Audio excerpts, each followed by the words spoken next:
nit ku yaru te tey bari jàmm am yërmande nangoo liggéey bari fulla lool xoolal ma Macky Sall kii doy na président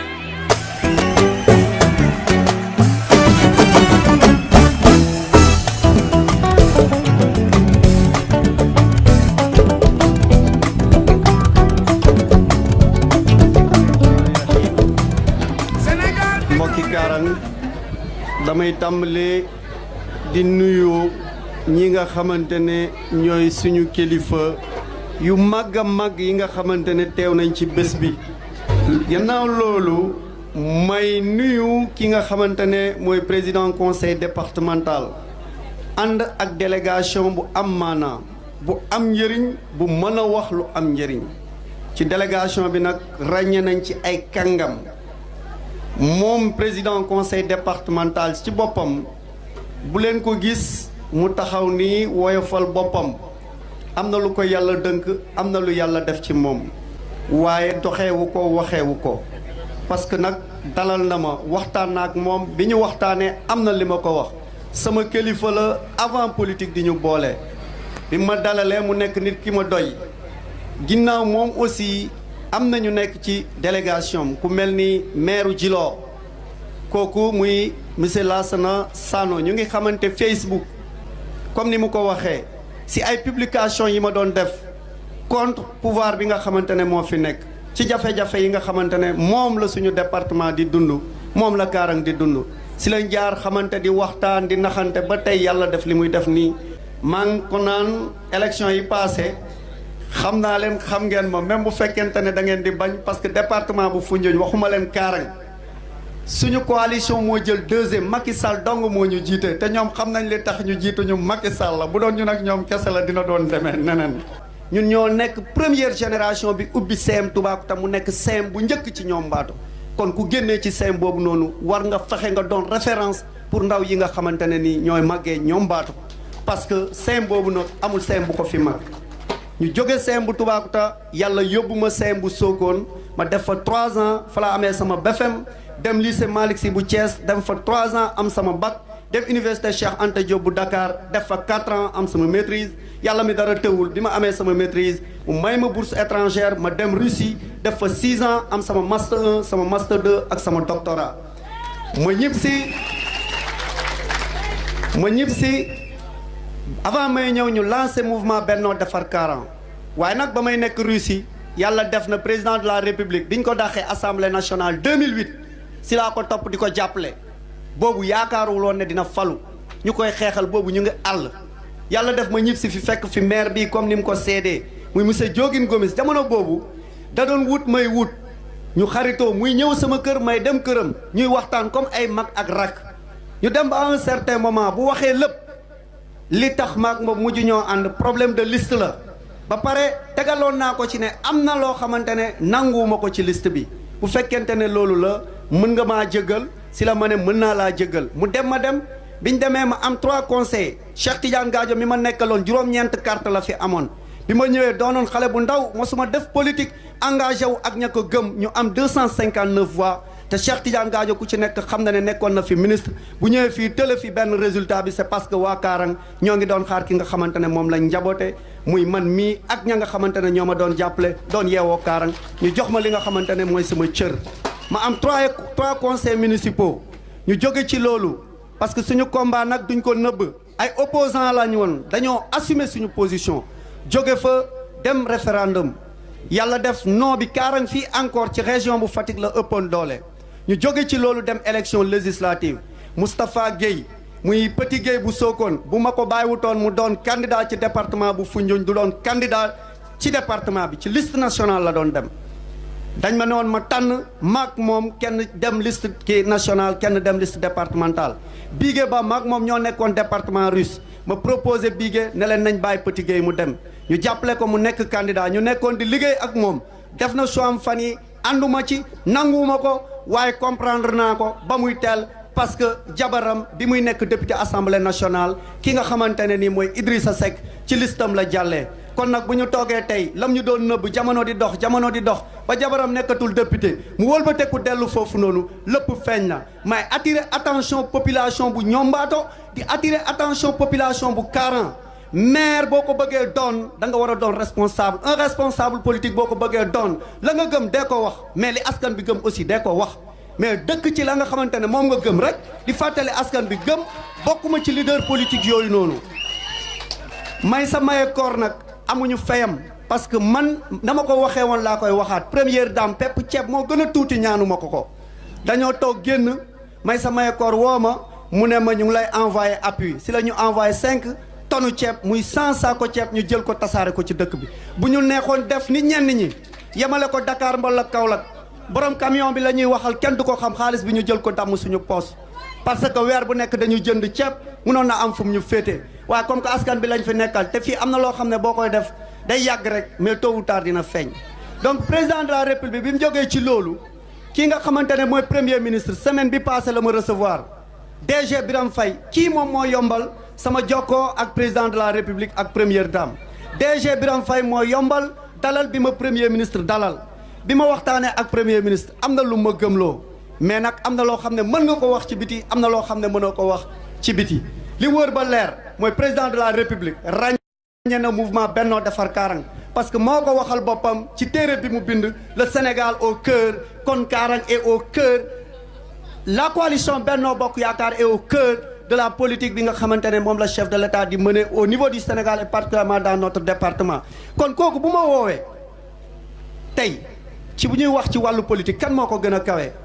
kenn jabaram woo ma premier ministre dalal ma wëlbateeku daje ki nga xamante ne tey moo yëlif suñu département muy président conseil départemental muy Moustapha Mbaye wëlbateeku ci Pape Seydou Dianko honorable député dalal ma kii nga xam ne mooy suñu maire guddi ak bëccëg ak ancien maire dañ ma topp docteur fii mooy sa place ñib sil samay kilifa yu bëri yu nekk ci dëkk bi ñib sil ma ne leen dinaa ñib si waaye li tax may dem xam ngeen ko parce que président de la république bi mu faloo yàlla rek moo tax may wax 2018 bii bi muy waaj a jeex si lañ door a gis forage 2018 bii bi muy waaj a jeex si lañ door a gis courant may ñaan nag mu continuer te liy ñëwaat mu bañ a yéex laa wax président de la république nag bañul Karang loolu moo tax boo la gisee opposition am jëmm Karang fii Ibrahima Sané la ak Abdou Diallo 59% électorat bi ci ay chiffres lay wax élection yi passé ñun ñoo ko contrôlé yàlla def na ñun mouvement dong lañ ànduñu woon ak kenn tey loolu ñu am dañ koy jël delloo ko président de la république parce que moom lañ gëmoon moom lañ doon àndal ñàkkoon a ànd ak moom ci fàtte bi ñu fàtte suñu gox loolu moo tax waaye ginnaaw Karang diggante Toubacouta Missirah ginnaaw bi ñuy bàkku ba pare depuis indépendance ba léegi waa Missirah ñu ngi jooy talu anamu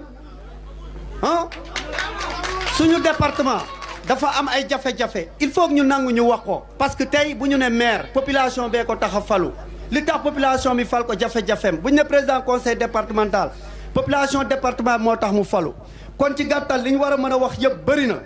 mais ma yëgal population bu Karang monsieur le maire Meissa Mayakor Diouf tey bu ma ñëwee biir APR dëgg la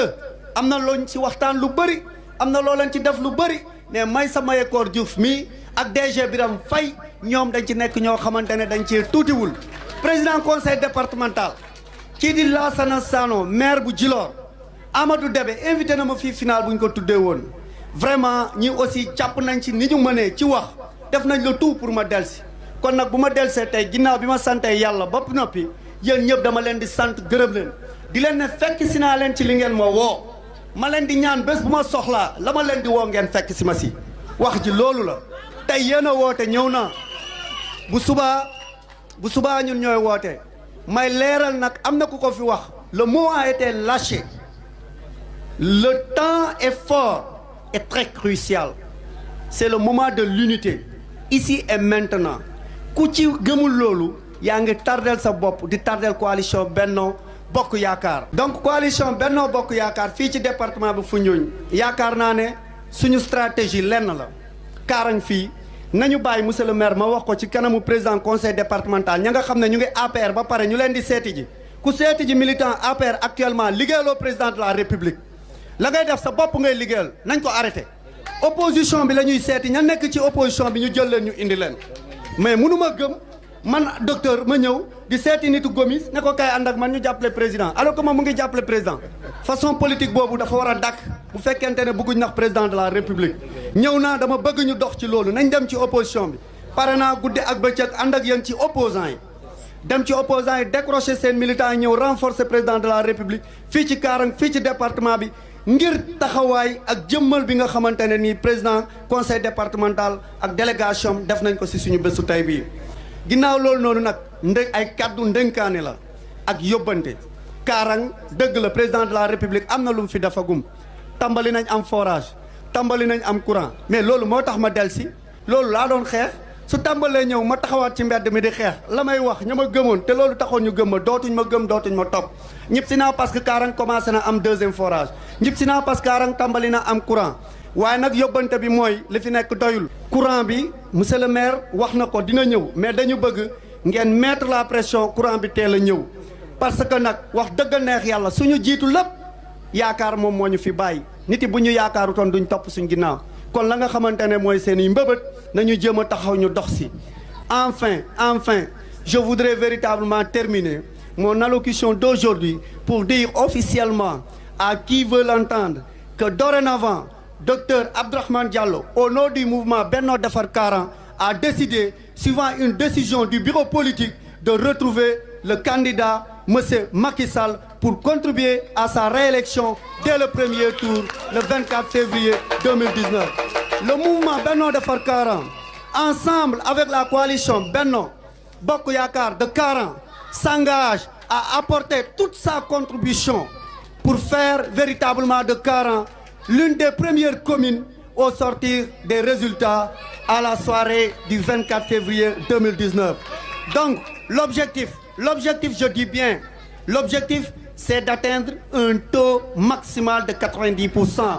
À défaut, c'est de donner 65% comme le président de la République avait été élu en 2012. Donc, on s'engage ici au nom du mouvement Benno Defar Karang et en relation avec le maire de Karang à contribuer à cette réélection avec l'appui, le soutien et l'accompagnement du président du conseil départemental et de l'ensemble de sa délégation. Le responsable du RP, M. Issaba, une sommité également dans le département. Comment parler et ne pas citer M. Issaba? C'est quelqu'un avec qui on a partagé beaucoup de choses. Quelqu'un qui a également su me prodiguer des conseils au moment du choix. Le choix n'a pas été facile. L'opposition me demandait de rester, mais la mouvance me tendait également la main. Il fallait décider ici et maintenant. Merci beaucoup. Université Cheikh Anta Diop ñun dañ fa dugg rek Macky Sall yokk salaire yóbbu ko 250 000 duma leen ko nëbb. Université tey boo leen fa demee étudiant bu doon jëndee ticket añ fanweer ñaar fukk nga koy jëndee. Université étudiant bu doon jëndee ticket ndekki fukk ak juróom tey fukki dërëm nga koy jëndee. Université ku fa dem tey amoo woon tëruwaay président de la république yokk na fa lu mot 4000 lits.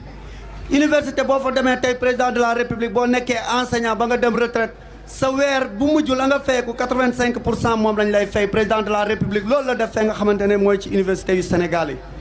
Donc su ma sukkandekoo ci loolu am naa ay raison fekki ko jàppale ko te gëm naa ne li ñu naan PSE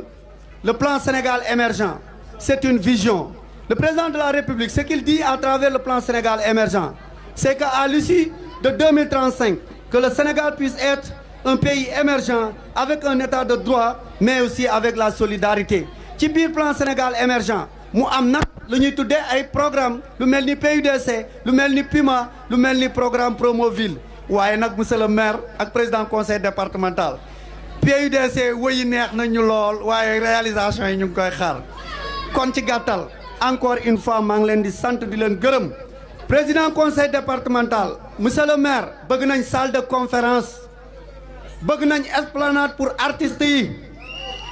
nañu engagé wu bu président amee deuxième mandat ñu jéem a xool naka la ñu koy indee donc tey ñu ngi engagé wu fii maa ko wax man ak maire ak président conseil départemental ak suñu frère suñu collaborateur suñu xarit Maysa Mayakor Diouf ak délégation bu président de la république amee deuxième mandat Karang bokk ci ville yi nga xamante ne comme nu ko sama collègue boobu noonu Amadou Debe waxee Karang c'est une ville frontalière on doit faire de Karang tout ce qu'on aurait pu faire pour une grande ville une ville émergente une ville respectée donc population bu Karang encore une fois jërë ngeen jëf ca kaw ca kanam avec la coalition Benno Bokk Yaakaar merci.